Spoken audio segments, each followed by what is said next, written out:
Saudi আরব ও ইসরায়েলের মধ্যে কূটনৈতিক সম্পর্ক স্থাপনের সম্ভাবনা থামাতে চূড়ান্ত পদক্ষেপ নেয় ফিলিস্তিনি প্রতিরোধ আন্দোলন হামাস। ২০২৩ সালের ৭ অক্টোবর ইসরায়েলের দখলকৃত অঞ্চলে বিস্ফোরক হামলা চালায় সংগঠনটি, যার পরিণতিতে তেল আবিব শুরু করে পাল্টা ভয়াবহ সামরিক অভিযান। পরবর্তী কয়েক মাসে ইসরায়েলি বাহিনীর অব্যাহত বিমান হামলা ও স্থল আগ্রাসনে গাজা পরিণত হয় ধ্বংসস্তূপে। এই আগ্রাসনে এখন পর্যন্ত প্রাণ হারিয়েছেন অন্তত ৫৩,০০০ ফিলিস্তিনি, আহত আরও ১ লাখেরও বেশি। জাতিসংঘ এই পরিস্থিতিকে এক মানবিক বিপর্যয় হিসেবে অভিহিত করেছে।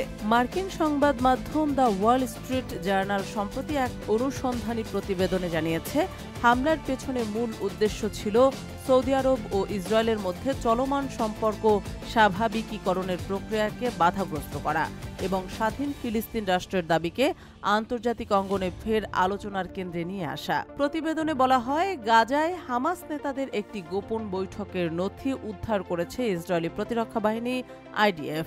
সেই নথিতে হামাসের প্রভাবশালী নেতা ইয়াহিয়া সিনওয়ার লিখেছেন, সৌদি ও ইহুদিবাদীদের সম্পর্ক স্থাপনের প্রক্রিয়া অত্যন্ত দ্রুত গতিতে এগোচ্ছে। যদি এই চুক্তি হয় তবে অন্যান্য আরব ও মুসলিম দেশও সৌদির পদাঙ্ক অনুসরণ করবে।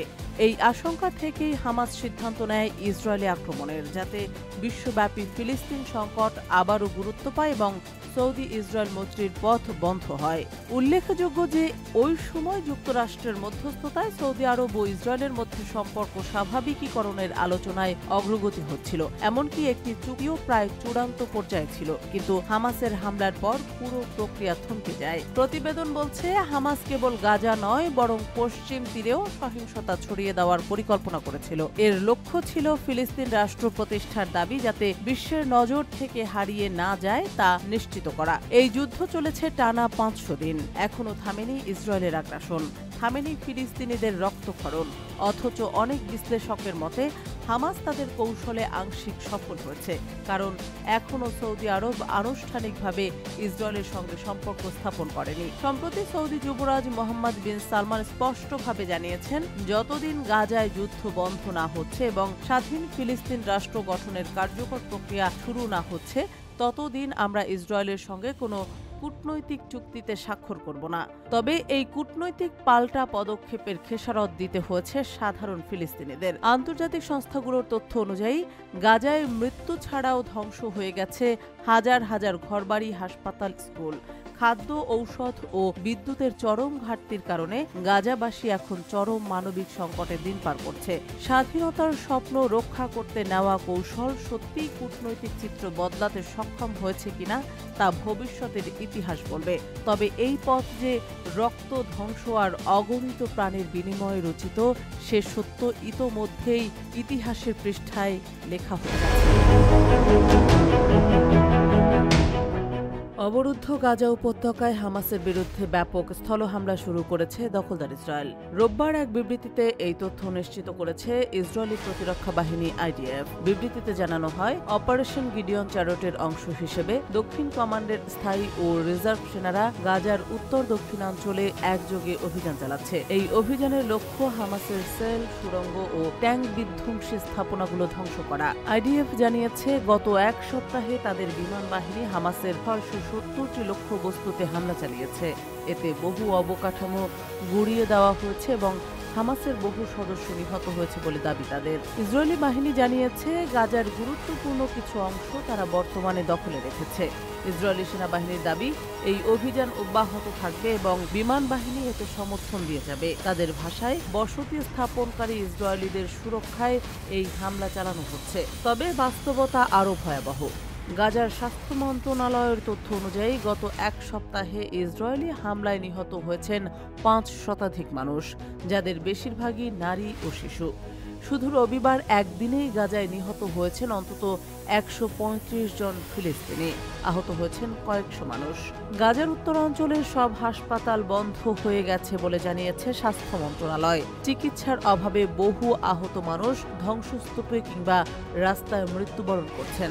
ইসরায়েলের এই আগ্রাসন বন্ধে কাতারের রাজধানী দোহায় হামাস ও মধ্যস্থতাকারীদের মধ্যে আলোচনা চলছে। রোববারও যুদ্ধবিরতির বিষয়ে আলোচনা হয়েছে, তবে কোনো অগ্রগতি হয়নি। তিনি। রয়টার্সকে দেওয়া এক বিবৃতিতে হামাসের এক কর্মকর্তা বলেন, ইসরায়েল যুদ্ধ থামানোর প্রতিশ্রুতি না দিয়ে কেবল জিম্মিদের মুক্তি চায়।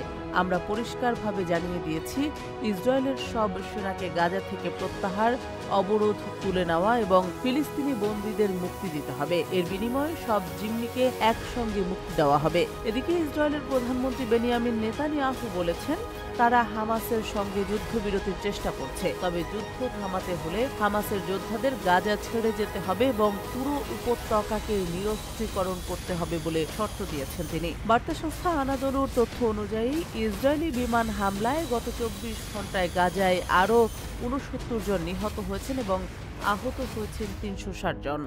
2023 সালের অক্টোবর থেকে এখনো পর্যন্ত মোট নিহতের সংখ্যা বেড়ে দাঁড়িয়েছে 53,339 জনে। আহত হয়েছেন 1,21,034 জনেরও বেশি।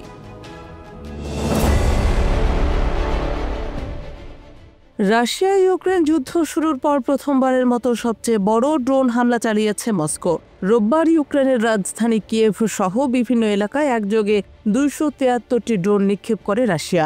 ইউক্রেনের বিমান বাহিনী জানিয়েছে, এগুলোর মধ্যে 88টি ড্রোন ভূপাতিত করা হয়েছে।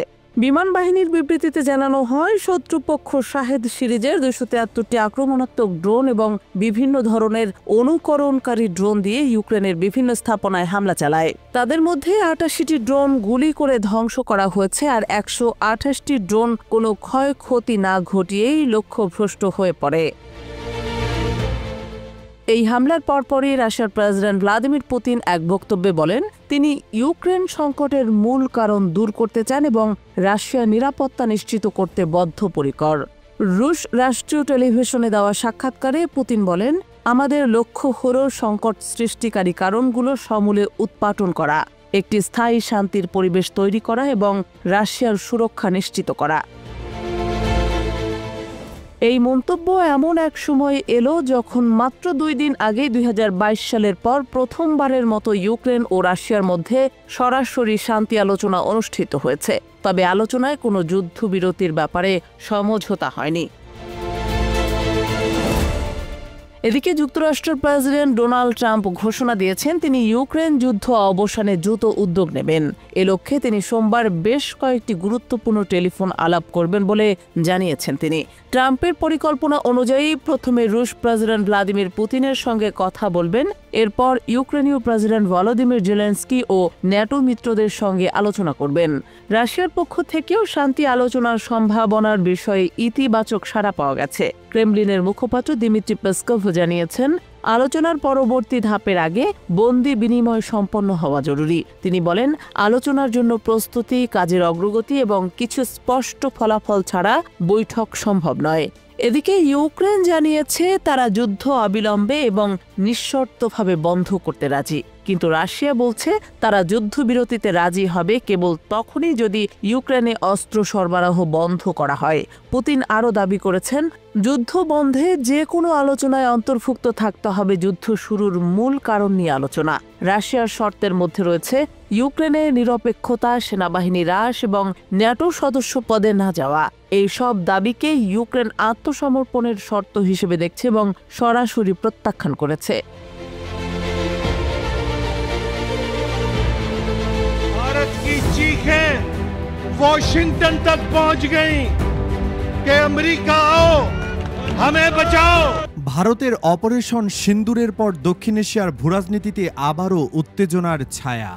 পাল্টা প্রতিক্রিয়ায় পাকিস্তান জানাচ্ছে, তারা যুদ্ধ চায় না, তবে সার্বভৌমত্ব রক্ষায় পুরোপুরি প্রস্তুত।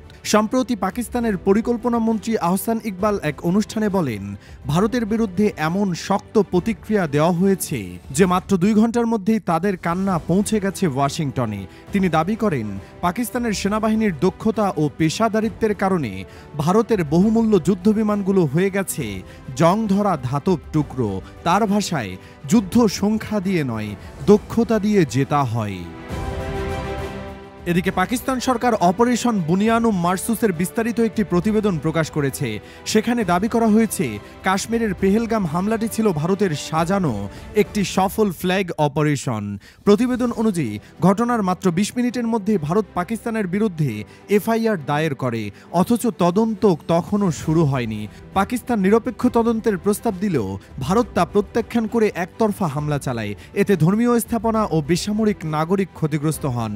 এর জবাবে পাকিস্তান সীমিত ও লক্ষ্যভিত্তিক সামরিক প্রতিক্রিয়া জানায়, শুধু ভারতীয় সামরিক স্থাপনায়। পাকিস্তানের দাবি তারা ভারতের যুদ্ধবিমান ধ্বংস করেছে, S-400 প্রতিরক্ষা ব্যবস্থা নিষ্ক্রিয় করেছে এবং ব্রাহ্মস ক্ষেপণাস্ত্র ঘাঁটিতে আঘাত হেনেছে।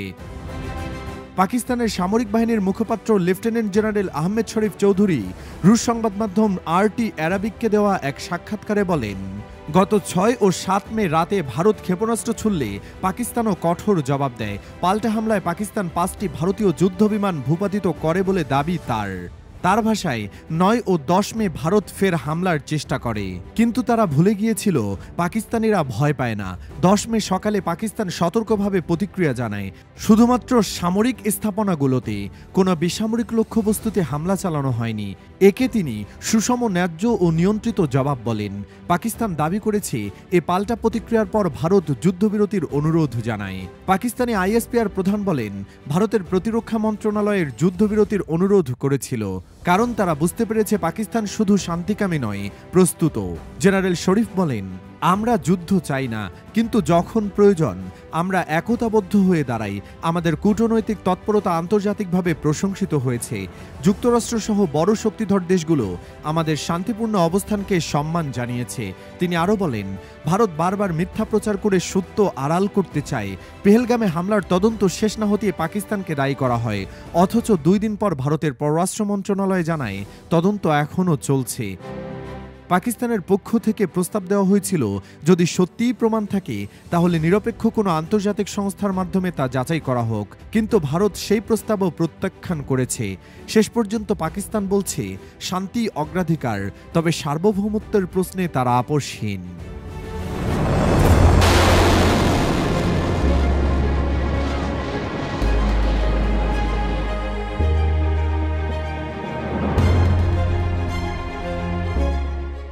ভারতের সাম্প্রতিক অপারেশন সিন্দুরের পর দক্ষিণ এশিয়ায় নতুন কূটনৈতিক মেরুকরণ স্পষ্ট হয়ে উঠেছে।